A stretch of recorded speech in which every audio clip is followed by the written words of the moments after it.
I was working as a reporter, ready to go live on location at a school gym. Some students were dancing on a stage behind me. So I started fiddling with my earpiece as I got ready. And here was the plan.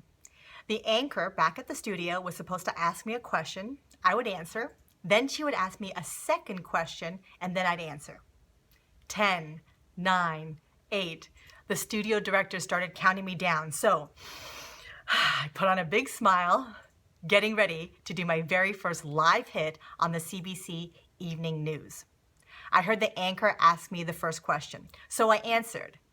And then I stopped, waiting for her to ask me the second question. I couldn't hear anything, so I waited and waited. It felt like eternity, and I just stood there like a goof, saying nothing. Suddenly I realized something must have gone wrong, so I just started talking again. And when we wrapped the segment, I was miserable. Something had gone wrong with my earpiece, and I totally messed up my live hit. When we got back to the station, I put in the show tape of the recorded evening news to watch my segment, and I just thought, oh, I'm gonna get fired, and I was filled with dread. When it got to the part where I stood there in silence, I couldn't believe it. I thought it felt like a good minute of me standing there in silence, but in reality, it was only 4 seconds. I could not believe it. So here was the lesson that I learned. Your mistakes on camera are not as bad as you think. Your mistakes when recording video are not as bad as you think. So push through your mistakes.